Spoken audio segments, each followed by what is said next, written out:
अस्सलाम वालेकुम रहमतुल्लाह। आज हम बड़ा इम्पोर्टेंट लेसन बना रहे हैं मैथ्स का। ओ लेवल्स की मैथ्स की बुक 1 है। इसके अलजेब्रा का स्टार्ट है। हर किताब का अलजेब्रा थोड़ा थोड़ा मुख्तलिफ होता है। ओ लेवल्स में बड़ा रिगरस और बड़ा डिटेल्ड दिया हुआ है। अगर ये आदमी कर ले तो उससे मैट्रिक भी हो जाती है और तमाम स्कूल लेवल की भी अलजेब्रा हो जाती है। मैं तो इसे क्लास 6-7 में कवर करवा रहा हूँ, लेकिन ये यूजुअली 8 क्लास से शुरू होती है ये किताब। तो लेकिन ये मैट्रिक मैथ्स के किताब के से भी ज़्यादा डिटेल्ड और ज़्यादा अहम है। तो इसकी बड़ी इम्पोर्टेंस है। यहाँ पे हम सीखेंगे अलजेब्राइक एक्सप्रेशंस लिखना। किस तरह एक वर्ड सेंटेंस से अलजेब्राइक एक्सप्रेशन लिखी जाती है। मैं थोड़ा डिटेल्ड वीडियो बनाऊंगा, थोड़ी सी लंबी हो जाएगी, लेकिन उससे आप घबराइएगा नहीं क्योंकि ये काफ़ी ज़्यादा अहम है। अच्छा, दूसरी बात यह है कि जो भी एग्ज़ाम्स होते हैं, एंट्री टेस्ट होते हैं कैडेट कॉलेजेस के 8 क्लास में, 7 क्लास में, और फिर आगे जाएं तो डिफरेंट कॉलेजेस के एग्ज़ाम्स होते हैं। फोर्सेस में लोग अप्लाई करते हैं मैट्रिक के बाद, उसमें एग्ज़ाम्स होते हैं, तो उसमें भी यही सवालात आते हैं इस तरह के, एज रिलेटेड और अलजेब्राइक एक्सप्रेशंस रिलेटेड। ज़ाहिर बात है, जो भी वर्ड प्रॉब्लम्स आते हैं उसमें पहले एक्सप्रेशन लिखना आना चाहिए, उसके बाद उसकी मैनिपुलेशन या उसकी सॉल्यूशन निकाला जाता है। तो पहले लिख वर्ड से मैथमेटिक्स में किस तरह जाते हैं वो यहाँ इस एक्सरसाइज में सीखेंगे। अच्छा, इसके अलावा अगर आप फर्दर आगे जाएं, यूनिवर्सिटी के एंट्री टेस्ट, उसमें भी यही प्रॉब्लम आता है, लोग वर्ड प्रॉब्लम से अलजेब्राइक एक्सप्रेशंस नहीं बना पाते। फिर आगे जाएं तो सीएसएस और आर्म्ड फोर्सेस, जो आर्मी नेवी एयर फोर्स, इसके जो एग्जाम्स होते हैं उसमें भी यही सवाल आते हैं एंट्री टेस्ट में। इवन ये कि यूनिवर्सिटी लेवल के जितने भी टेस्ट होते हैं उसमें भी बेसिक मैथमेटिक्स के जो क्वेश्चन आते हैं उसमें वर्ड प्रॉब्लम्स आते हैं, और उसमें सबसे अहम चीज़ क्या होती है, इंपॉर्टेंट चीज़ ये होती है कि आप वर्ड्स, इंग्लिश के जो वर्ड्स हैं, सेंटेंसेस हैं, उससे एक्सप्रेशन और फिर इक्वेशन लिखना सीखें। सा तो ये यहाँ पर हमने सीखना है इंशाल्लाह। सही है। तो ये एक्सरसाइज है 5A। हम कोशिश करेंगे इससे आगे भी कर लें मजीद एक्सरसाइजेस, लेकिन फ़िलहाल we have to start from 5A। तो ये है पूरी एक्सरसाइज। इसमें है 4 सवालात। अगर हम इसके थोड़े भी कर लें तो बाकी करना आसान हो जाएंगे। तो ये इसके मैंने 2 क्वेश्चंस अलग कर लिए हैं। तो let's start from question number 1। सही है। अच्छा, अब इसमें देखें, एक चीज़ मैं आपको बताता चलूँ कि आपने इस चीज़ पे ज़ोर बहुत देना है कि इनको पढ़ना किस तरह है वर्ड्स को। शुरू में आपको लगेगा थोड़ा मुश्किल। आपको आवाज़ आ रही है ना? मेरी यस। आवाज़ आ रही है? तो आपको शुरू में लगेगा थोड़ा सा मुश्किल। अच्छा, फिर जब आप अल्फाज से अवेयर हो जाएंगे, आशना हो जाएंगे, समझ जाएंगे, उनकी पहचान कर लेंगे। अब देखें, एक ही लफ्ज़ को मैंने कितने अंदाज में बताया। पहचान हो जाएगी, आशना हो जाएंगे, अवेयर हो जाएंगे, सीख लेंगे, समझ लेंगे। ये एक ही बात को कितने तरीक़ों से मैं बता रहा हूँ। इसी तरह इधर भी इस एक्सरसाइज या मैथ्स के अंदर भी, not only in this exercise but overall maths में भी एक ही बात को कई अंदाज में कहा जाता है। बेसिक ऑपरेशंस क्या हैं मैथ्स में? वही है, प्लस, माइनस, मल्टीप्लाई, डिवाइड, है ना? यही बेसिक ऑपरेशंस है। बेसिक जो मामलात हैं वो यही हैं, जमा, तफरीक, ज़रब और तकसीम, यही है। सही है। इनके ज़रिए ये बड़ी मैथमेटिक्स होती है। सही है। अच्छा, ये मैं पहले पिछली वीडियोस में भी कवर कर चुका हूँ कि ये अल ख्वारिज़मी जो थे, बहुत बड़े साइंटिस्ट थे, मुस्लिम पर्शियन साइंटिस्ट थे, और उन्होंने ये अलजबरा डेवलप किया था, एक्सप्लोर किया था या तख्लीक किया था। उसके खालिक, फाउंडर, इसकी बुनियाद उन्होंने रखी थी अलजबरा की। और इसी अलजबरा की बुनियाद पर खड़ा होकर आज हवा में जहाज़ उड़ता है, और कंप्यूटर जो है वो उसकी प्रोसेसिंग या जितना भी सीपीयू, जो कुछ उसकी प्रोसेसिंग स्पीड है, वो किसकी वजह से है? जो भी वो अलजेब्रा। प्रोसेसिंग करता है वो अलजेब्रा की ही बुनियाद पर है। जितनी प्रोग्रामिंग होती है उसमें अलगोरिदम्स लिखे जाते हैं, वो भी किसकी बुनियाद पर है? अलजेब्रा की। तो ये सारे बड़े बड़े काम इसी बेसिस पे होते हैं। अब एक चीज़ बस मैं एक नुक्ते के ऊपर आपकी तवज्जो दिलाना चाहता हूँ, गौर से समझें फिर आगे बढ़ते हैं। ये अलजबरा किसने तख्लीक किया था? एक बहुत बड़े साइंटिस्ट ने। उसका नाम अमेरिकन, ऑस्ट्रेलियन, यूके की बुक्स में भी, इसमें भी लिखा है, इस बुक में भी लिखा है, लेवल्स की अल ख्वारिज़मी की तस्वीर बनी हुई है। सही है। इसी पेज के राइट पे बॉटम पे बनी हुई है। सही है। जहाँ भी अलजबरा शुरू होता है वहाँ पे अल ख्वारिज़मी का नाम ज़रूर आता है। अब सोचें, इतना बड़ा साइंसदान, उसने जब ये बनाकर पेश किया था अपने दौर के साइंटिस्ट के सामने, तो वो ये अलजबरा जो उस वक्त पेश किया था ना, वो अभी आप जैसे बच्चे सीख रहे होते हैं। क्यों? क्योंकि आपने आगे जाके इससे भी बड़े बड़े काम करने। उस जमाने में ये बहुत बड़ी चीज होती थी, इस जमाने में ये छोटी चीज है। सही है। तो लेट्स स्टार्ट। तो बता ये रहा हूँ कि हर चीज को जल्दी करना आपने सीखना है, क्योंकि ये काम आगे जाके बहुत बड़े बड़े काम करने हैं। तो ये उसमें ऐसे यूज होगा जैसे प्लस माइनस मल्टीप्लाई यूज होता है आम जिंदगी में। सही है। अच्छा, अब write an algebraic expression for each of the following. ये कह रहे हैं कि राइट का मतलब लिखें एक algebraic expression for each. Each का मतलब है हर किसी के लिए। ईच ऑफ द फॉलोइंग यानी नीचे में से हर एक के लिए। नीचे कितने हैं? एक दो तीन चार पाँच छः सवाल है। हर सेंटेंस के लिए एक अलजेब्राइक एक्सप्रेशन लिखनी है। शुरू में आसान है। क्या कह रहे हैं? Add 2x to 14। तो सिंपल सी बात है, 2x लिखें और वो कह रहे हैं कि इसमें 14 ऐड कर दें। बस ये आपका आंसर हो गया। सही है। जो इसने कहा वो हमने यहाँ कर दिया। समझ आई? सिंपल, आसान। दूसरी बात क्या है? सब्ट्रैक्ट, यानी कि निकालें, यानी कि माइनस करें। सब्ट्रैक्ट किस चीज को माइनस करें? 14। सब्ट्रैक्ट 14 यानी कि 14 को माइनस करें फ्रॉम 5a। 5a में से। सही है। यानी कि मैं अगर आपको बोलूं कि दो निकालें 10 में से, तो आप लिखेंगे 10 - 2। में से के बाद जो बोल रहा हूं, यानी कि फ्रॉम के बाद जो चीज आती है बेटा, वो पहले लिखी जाती है। तो आप क्या लिखेंगे? पहले लिखेंगे 5a। सही है। जो फ्रॉम के बाद चीज आती है उसको पहले लिख देते हैं 5a। और क्या सब्ट्रैक्ट करना है? जो सब्ट्रैक्ट के साथ आगे या पीछे लिखी होती है, 14 सब्ट्रैक्टेड बाय, या सब्ट्रैक्ट 14, इस तरह भी लिखा हो सकता है 14 सब्ट्रैक्टेड बाय, और इस तरह जैसे यहाँ लिखा है सब्ट्रैक्ट 14, यूं भी लिखा हो सकता है। तो जो भी सब्ट्रैक्ट के साथ लिखा है उसको आप इसमें से माइनस कर देंगे। सिंपल। जो लिखा था वो हमने मैथमेटिक अलजेब्रा की जबान में लिख दिया। तो ये आपका हो गया आंसर। समझ में आई बात? समझ में आई बात? अच्छा, सी क्या है? Multiply 4/2k। तो ये क्या कहा इन्होंने कि 4 को मल्टीप्लाई बाय करें 2k के साथ। कर दिया आपने। अब यहां पर एक स्टेप आपको और करना पड़ेगा। क्यों? क्योंकि अलजेब्रा का उसूल है कि जब भी चीजें आपस में मल्टीप्लाई हो रही होती हैं, नंबर्स या वेरिएबल्स, ये वेरिएबल है, के जो है ना, ये वेरिएबल है। अल्फाबेट जो लिखा है ABCD का, ये यहाँ पर वेरिएबल होता है। वेरिएबल का मतलब हमें नहीं मालूम ये क्या है। मिसाल के तौर पर मैं आपसे कहूँ कि आपके जेब में जितने पैसे हैं मैं उससे डबल आपको दूंगा। सही है। ये तो इसका मतलब, अब इसके पास कितने पैसे होंगे? 2x। और x क्या है? x है इसके जेब में अभी मौजूद पैसे। सही है। क्या है ये? सही है। समझ में आ रही है बात? इस बच्चे के जेब में मौजूद पैसे वो हैं x। तो अब मुझे पता नहीं है, तो मैं उसकी जगह x बोल दूंगा। तो अब कितने पैसे हो गए? अब होगा 2 × x, यानी कि 2x।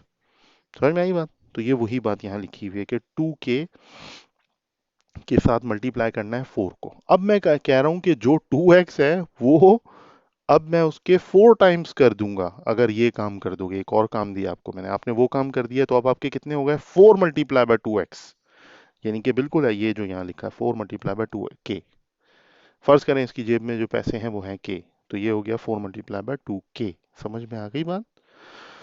तो अब यहाँ उसूल अलजबरा का ये है कि नंबर्स को हम ऐसे मल्टीप्लाई की शक्ल में रहने नहीं देते। अलजबरा में हम इनको मल्टीप्लाई कर देते हैं और अल्फाबेट्स को हम साथ मिलाकर लिख देते हैं। सही।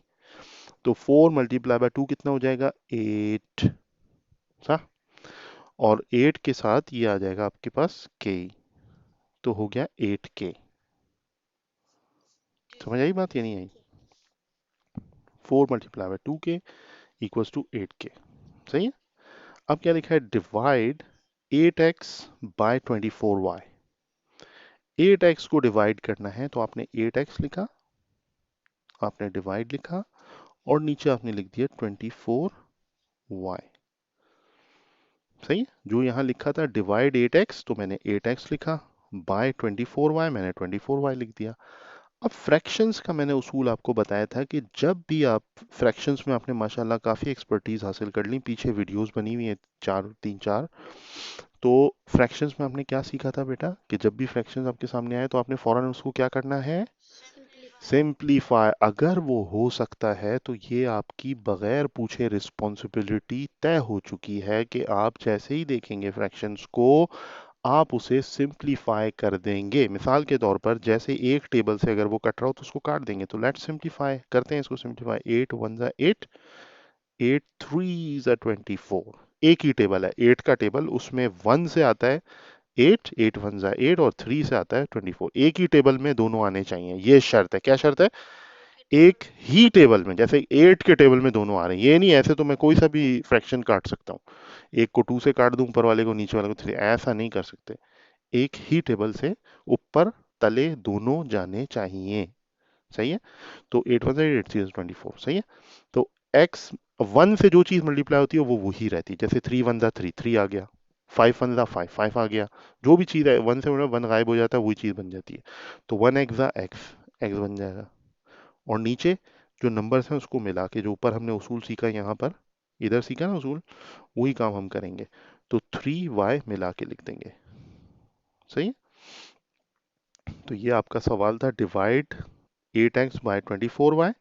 तो ये पूरा इसका हमने जवाब कर दिया। सही है? अब अगला सवाल देखें। अगला सवाल क्या है? ई एड। एड का मतलब क्या होता है? प्लस, जमा, प्लस, एड, एड। या सम ऑफ, सम ऑफ का भी मतलब क्या होता है? Plus. Difference of 10 and 5, difference of 10 and 8 कितना होता है? डिफरेंस ऑफ 10 और 8 में फर्क कितना है? 2 का। डिफरेंस, फर्क, डिफरेंस, फर्क, याद कर लो, डिफरेंस, फर्क। सम मतलब जमा। सम का मतलब क्या है? सम का मतलब है जमा। सही है? अच्छा, अब क्या लिखा है? Add 2x to twice 3y। अब इन्होंने क्या कहा? Add 2x to twice 3y। अब इस सवाल को हम यहां करते हैं थोड़ा आगे। सही है? अब ऐड करना है यानी कि प्लस करना है। सही है? प्लस करना है। दो चीजें हैं, एक है 2x, तो हमने इधर लिख दिया 2x। और दूसरी चीज क्या है? 3y। तो 3y नहीं है, क्या लिखा है? Twice 3y।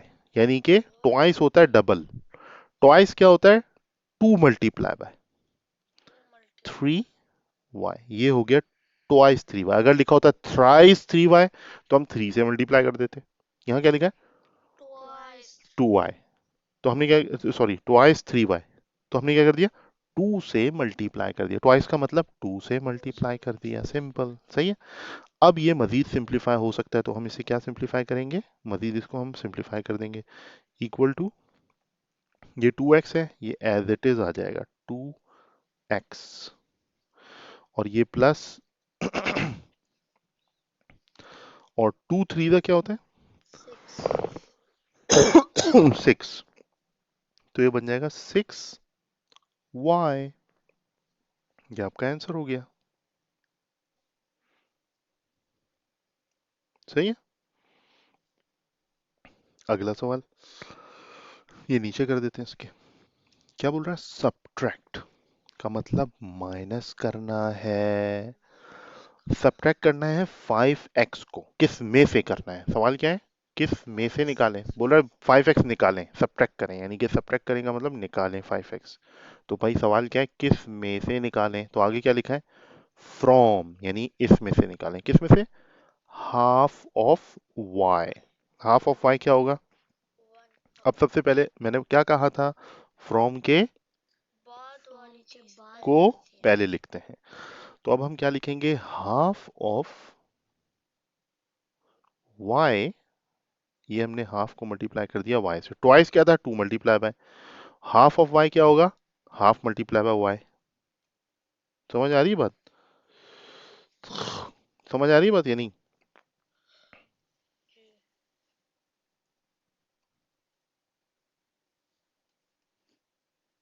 Half of y। तो हाफ ऑफ y हमें क्या करना है? Half multiply by y। सही है? अच्छा, सब्ट्रैक्ट फ्रॉम हाफ वाई, अब किस चीज को सब्ट्रैक्ट करना है, 5x को, तो -5x।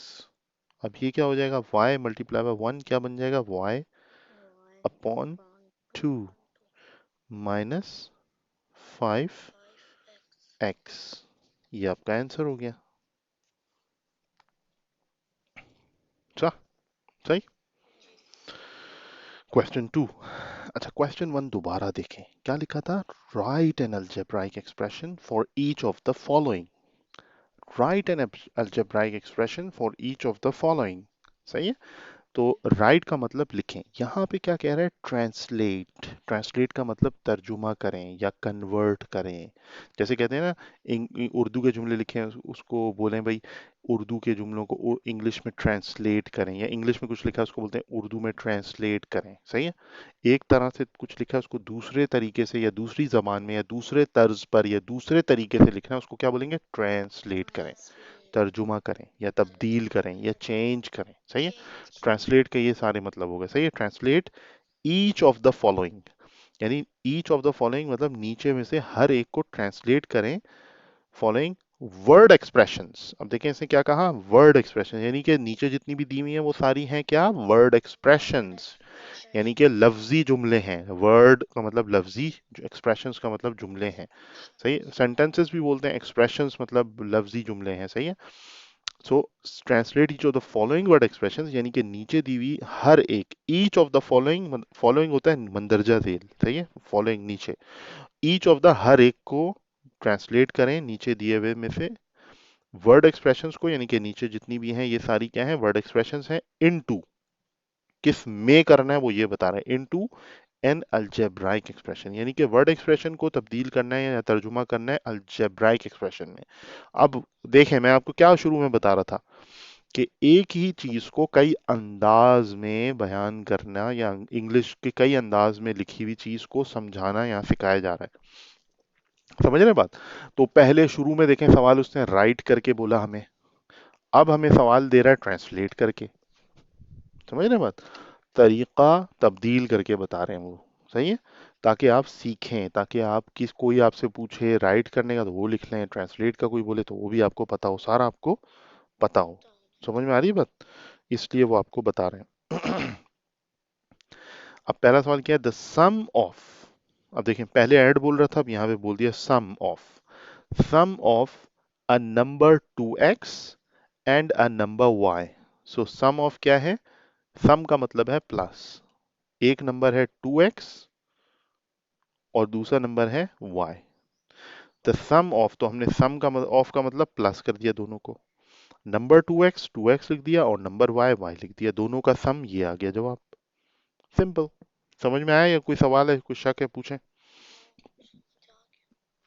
सम का मतलब समझ में आ गया, ऐड का मतलब भी समझ में आ गया, दोनों का मतलब प्लस, दोनों का मतलब plus.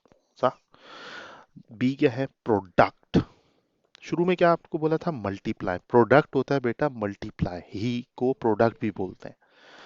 Product of 7 and a number के, तो 7 मल्टीप्लाई बाय के, तो ये क्या बन जाएगा, उसूल मैंने क्या बताया था, जब भी नंबर और अल्फाबेट्स या वेरिएबल्स आपस में मल्टीप्लाई हो रहे होते हैं तो नंबर्स को एक साथ मल्टीप्लाई कर देते हैं और वेरिएबल्स को एक साथ मिलाकर लिख देते हैं। तो ये बन जाएगा 7k। That's it. सा। 15 सब्ट्रैक्टेड फ्रॉम, अब देखें मैंने बोला था ना सब्ट्रैक्टेड के साथ जो लिखा होगा वो एक एक नंबर होगा और एक होगा फ्रॉम के बाद लिखा, फ्रॉम 15 सब्ट्रैक्टेड फ्रॉम, यानी कि 15 निकालना है में से, किस में से, twice the number T. Twice the number T क्या होगा, मैंने ऊपर आपको बताया था, ट्वाइस किसी भी चीज को करना है तो क्या करना है, टू मल्टीप्लाई में। तो इसको हम क्या कर देंगे, टू मल्टीप्लाई, फ्रॉम के बाद वाला मैंने क्या बताया था, फ्रॉम के बाद वाला सब्ट्रैक्शन में पहले लिखते हैं। तो 2t आपने लिखा माइनस 15, 2t माइनस 15। सही है। समझ में आ रही है? अब देखें 2 मल्टीप्लाई बाय टी मैंने नहीं लिखा जैसे यहाँ लिखा था, क्यों, क्योंकि अब मैं काफी समझा चुका हूँ आपको। तो अब आपको ये स्टेप करना, मैं यही बताना चाह रहा हूँ कि जैसे अल ख्वारिज़मी उस वक्त इतने हाई लेवल पे वो सीख रहे थे, तो अब छोटे बच्चे ये काम कर रहे होते हैं, तो वो लोग तो बहुत जल्दी जल्दी कर रहे होते होंगे ना, जो हाई लेवल पे पीएचडी स्कॉलर्स होते हैं। तो अब आपने भी यही करना है, जो स्टेप्स आप कर रहे हैं उनको रिड्यूस करते जाना है, कम करते जाना है, पहले से जहन में करके डायरेक्ट लिख देना है यहाँ पर, क्योंकि ये बहुत छोटा काम हो जाएगा जब आप आगे चले जाएंगे अगली एक्सरसाइजेस पे। सही है। तो ये बन जाएगा 2t - 50। सही। 3 times the number u decreased by 4। अब अब देखें डिक्रीज्ड बाय का क्या मतलब होता है। डिक्रीज एक वर्ड है, इसका मतलब घटाना, कम करना, घटोतरी करना या बढ़ोतरी ना करना। सही है। इसका ऑपोजिट क्या है? बढ़ाना, ज्यादा करना। तो उसको इंग्लिश में क्या बोलते हैं? Increase by. इंक्रीज बाय क्या है? बढ़ाना। तो बढ़ाने में क्या ऑपरेशन होगा और डिक्रीज में क्या ऑपरेशन होगा, बताओ। घटाने में क्या करेंगे? मल्टीप्लाई करेंगे। माइनस। अगर मैं बोलूं कि आपके जेब में जो भी पैसे हैं उसमें से मैं 5 रुपए कम कर रहा हूँ या मैं 10 रुपए कम कर रहा हूँ, तो आप क्या करेंगे? जो आपके पैसे में, मुझे नहीं पता आपके जेब में कितने, तो मैं क्या बोलूंगा? आपके जेब के पैसों को फर्ज कर लेते हैं एक्स है, तो अब आपके पैसे कितने हो गए? x - 10। 10 रुपए मैंने कम कर दिया, 10 रुपए जुर्माना लगा दिया। सही है। तो एक्स, अब आपके पास कितने पैसे हैं? x - 10, 10 रुपीज ले लिए। सही है। या फर्ज करें आप आम खरीद रहे थे, कराची में आम चल रहे होंगे ना, आप आम खरीद रहे थे, 100 रुपए के आपने आम लिए या सही है, 100 रुपए के आपने 1 किलो आम लिए, तो आपने 100 रुपए दे दिए उसको। तो मैं बोलूंगा कि अब आपके जेब में कितने पैसे रह गए। तो अब जाहिर बात है मैं नहीं बता सकता कितने पैसे रह गए, किसी से भी आप पूछेंगे आम आदमी से, बोलेगा भाई मुझे क्या पता इसकी जेब में कितने पैसे रह गए, मुझे पता ही नहीं था इसकी जेब में कितने पैसे हैं और ये बता ही नहीं रहा मुझे कितने पैसे हैं। लेकिन अल ख्वारिज़मी ने क्या बताया? भाई अज्यूम कर लो ये एक्स है या वाई है या ई है या जो भी है, एक अल्फाबेट वो कर लो, अज्यूम एक्स। तो अब कितने पैसे रह गए? x - 100। क्यों? क्योंकि आपने 100 रुपीज उधर दे दिए। समझ आई बात या नहीं आई? इंक्रीज बाय का मतलब बढ़ाना यानी कि प्लस करना यानी कि ज्यादा करना, और डिक्रीज बाय का मतलब कम करना यानी कि माइनस करना यानी कि सब्ट्रैक्ट करना यानी कि कम करना यानी कि रिड्यूस करना। ये सारे अल्फाज मैं एक साथ इसलिए बोल रहा हूँ ताकि आपको याद हो जाए, उर्दू में भी याद हो जाए, इंग्लिश में भी याद हो जाए, और आपको इसका कॉन्सेप्ट समझ में आ जाए। कोई चीज ज्यादा हो रही है तो मल्टीप्लाई नहीं हो रही, प्लस हो रही है। सही है। अगर मैं बोलूं इतने गुना ज्यादा हो गई, इंग्लिश उर्दू में बोलूं, इंग्लिश में बोलूं इतने टाइम्स, क्या बोलूं? Times, 3 times. टाइम्स में मल्टीप्लाई होता है यानी कि आप 3 से मल्टीप्लाई कर देंगे, यानी कि 3 गुना हो गई। जैसे आपके पास 10 रुपए थे तो 3 टाइम्स हो गया, तो 3 प्लस करेंगे तो 10 + 3 कितना होता है? 13। 13 नहीं होगा, 3 टाइम्स का मतलब क्या है? 3 गुना, यानी 10 10 10, 3 दफा जमा करेंगे। उसका शॉर्ट क्या है? 3 से मल्टीप्लाई कर दें। मल्टीप्लीकेशन का यही मतलब होता है ना, 3 दफा प्लस हो रहा है तो 3 से मल्टीप्लाई कर दें। तो 3 × 10 = 30। आपके पास 10 रुपए हैं, इंक्रीज बाय 3 हुए हैं, तो कितने हो जाएंगे? 10 + 3 13। 13 सही है। अगर मैं बोलूं कि नहीं आपके पैसे 3 से इंक्रीज नहीं हुए, आपके पैसे 3 टाइम्स हो गए, तो कितने हो गए? 10 × 3 यानी कि $30 हो गए आपके पास। समझ में आ रही बात? नहीं समझे बात? समझ में आ गई? तो अब अगर आपको कोई बंदा बोल रहा होगा कि यार मैं तुम्हारे एक जो है तुम्हारी सैलरी फर्ज करो जो है $20 एन आवर है। सही है। तो अगर एक बंदा बोले यार मैं आपके इंक्रीज बाय 5 कर दूंगा, सही है, और दूसरा बोले मैं आपकी 5 टाइम्स कर दूंगा, तो इंक्रीज बाय 5 में आपकी सैलरी कितनी हो जाएगी? गुड गुड, 25 हो जाएगी। 20 + 5, इंक्रीज बाय 5 हो गया 25। अगर मैं बोलूं 5 टाइम्स, तो 5 × 2 = 10 और 0 100, सीधा 100। तो जो 5 टाइम्स कर रहा है वो उससे कैसी आपकी सैलरी जा रही है? $100 पे। और जो 5 इंक्रीज बाय 5 डॉलर्स कर रहा है वो क्या कर रहा है? सिर्फ $25। तो ज्यादा कौन दे रहा है? एक जॉब आपको दे रही है, एक टास्क आपको दे रहा है $100 यानी 5 टाइम्स, तो इसका मतलब आपको दे रहा है $100। दूसरा आप बोल रहे हैं आपकी करंट आवरली रेट $20 को मैं इंक्रीज बाय 5 कर दूंगा, एक बोल रहा है मैं 5 टाइम्स इंक्रीज कर दूंगा।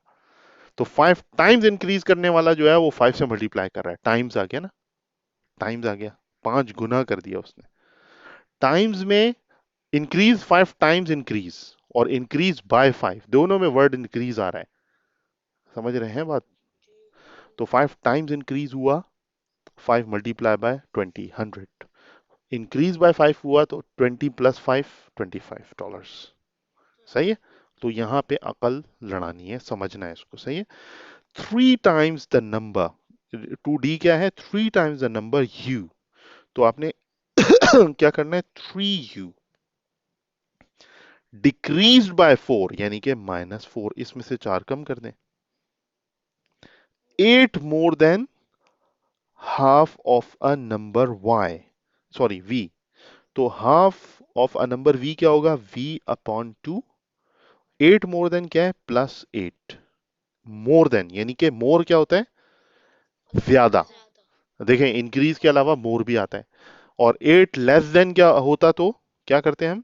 v अपॉन 2 -8 कर देते। 8 मोर देन है तो +8 कर दिया। अब ये देखें, ये अंदाज सीख रहे हैं आप डिफरेंट, ये बहुत अहम है ये अंदाज, सही है? अब अगला सवाल देखें, the total value of each 50 cent coins. अब ये सेंट का क्या मतलब होता है, ये गौर से समझे। सेंट होता है बेटा, ऑस्ट्रेलिया में डॉलर्स यूज होते हैं, अमेरिका में डॉलर्स यूज होते हैं, तो डॉलर्स, कनाडा में डॉलर्स यूज होते हैं, तो एक डॉलर के अंदर 100 सेंट होते हैं। सेंट परसेंट होता है ना। भाई मैं आज सेंट परसेंट हूं, यानी कि मैं 100% हूं, या बोलते हैं 50%, या बोलते हैं 80%। तो 80% का क्या मतलब होता है? 80 आउट ऑफ 100, इसको बोलते हैं हम 80%, सॉरी 80%। समझ में आ रही है बात? 8% होगा तो क्या होगा? 8/100, यानी 100 में से 8, 100 रुपए है उसमें से 8। 80% का क्या मतलब है? 100 में से 80, सही है? यानी कि अभी इंजन जो है वो 80% पे काम कर रहा है, या फर्ज करें 40% पे काम कर रहा है इंजन, इसका मतलब इंजन जो असल में उसकी परफॉर्मेंस होनी चाहिए 100, उसमें से वो सिर्फ 40 इस्तेमाल हो रहा है। या दिमाग अभी जो है वो 8% पे काम कर रहा है, तो इसका क्या मतलब है? 100 काम कर सकते, दिमाग की कैपेबिलिटी 100 की अगर है तो उसमें सिर्फ 8 हिस्से काम कर रहे हैं, 8 हिस्सा काम कर रहा है, 8% ये बोलते हैं। समझ में आ रही है बात? तो सेंट, ये सेंट जो आता है ना, सेंट, CENT, सेंट, सेंट, ये सेंट का हमेशा याद रखना, इसका मतलब होता है 100, 100। सेंट का क्या मतलब होता है? 100। जैसे सेंटीमीटर, यानी कि 1 मीटर के 100वां हिस्सा, 1 मीटर है ना, फर्ज करो यहां से यहां तक 1 मीटर है, तो उसके बारीक बारीक बारीक बारीक बारीक 100 हिस्से कर दो, तो जो एक हिस्सा आएगा वो क्या कहलाएगा? 1 सेंटीमीटर। सेंट, मैं सेंट से आपको आशना कराना चाह रहा हूँ, अवेयरनेस दिला रहा हूँ सेंट की, सेंट से आपकी दोस्ती कराना चाह रहा हूँ। सेंट, सेंट परसेंट में इस्तेमाल होता है। ओ आज मैं यार सेंट परसेंट हूँ। सेंट परसेंट का क्या मतलब है? 100/100, ऊपर भी सेंट बोला, पर का मतलब सेंट परसेंट बोला ना मैंने, सेंट परसेंट।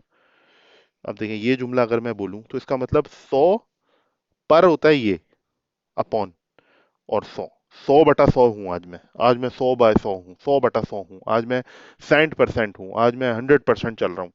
समझ में आ रही बात? समझ में आ रही बात? 100% मेरी परफॉर्मेंस है। तो कुछ लोग बोलते हैं 100% यार परफॉर्मेंस है, अल्हम्दुलिल्लाह आज जबरदस्त जा रहा है। कुछ लोग क्या बोलते हैं? सेंट परसेंट है। सेंट परसेंट का मतलब भी वही है, सेंट का मतलब है 100, 100, याद रहेगा? सही है? अच्छा ये हो गया।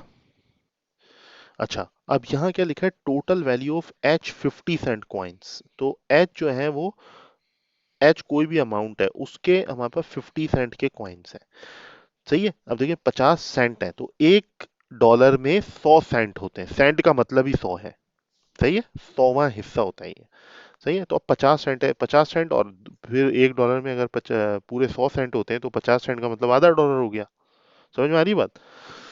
तो the total value of each 50 cent coins and के $2 कॉइन्स इन डॉलर्स। अब $2 के नोट होते हैं ना, वो कितने हैं उसके पास? के। अब के पता नहीं 10 हैं या 5 हैं या 2 हैं।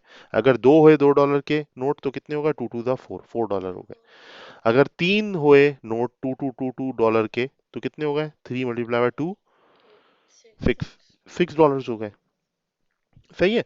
अब 50 cent coins, each 50 cent coins, अब एच जो है वो 50 सेंट कॉइन्स है, तो 50 सेंट कॉइन, अब इसने बोला टोटल वैल्यू निकालें, यानी कि जो 50 सेंट है उनको अलग जमा कर ले और $2 वालों को अलग जमा कर लें और आपस में टोटल जमा करके सेंट और डॉलर के नोट को मिला के टोटल बताएं कितने पैसे हैं। तो टोटल पैसे उसने किसे बताया, इन डॉलर्स बताने हैं।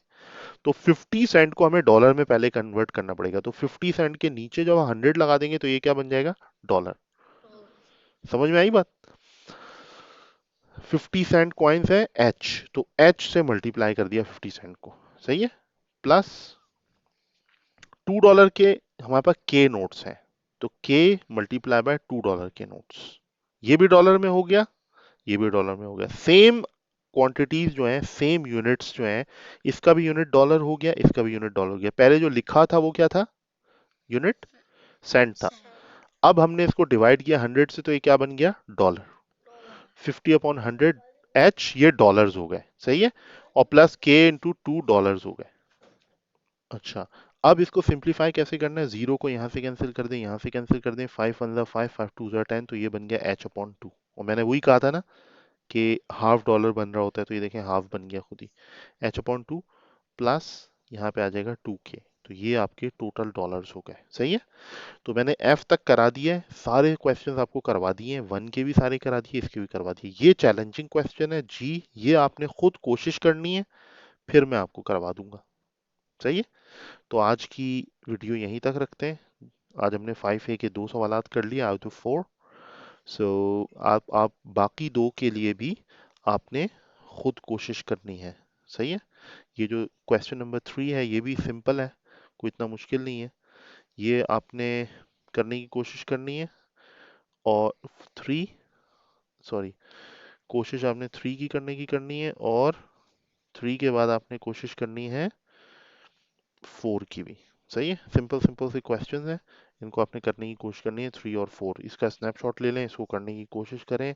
यहाँ तक वीडियो को रखते हैं। जज़ाकल्लाहु खैरन कसीरा। अस्सलामु अलैकुम वरहमतुल्लाहि वबरकातुहू। और सब्सक्राइब कर लें इसी तरह की और वीडियोस के लिए, और दूसरों तक शेयर भी करें, लाइक ज़रूर करें और कमेंट ज़रूर करें कि कैसा लगा आपको ये, इसमें कोई प्रॉब्लम हुई है तो पूछ लें, ताकि हम आपको दूसरी उसमें बताएं वीडियो में। जज़ाकल्लाहु खैरन।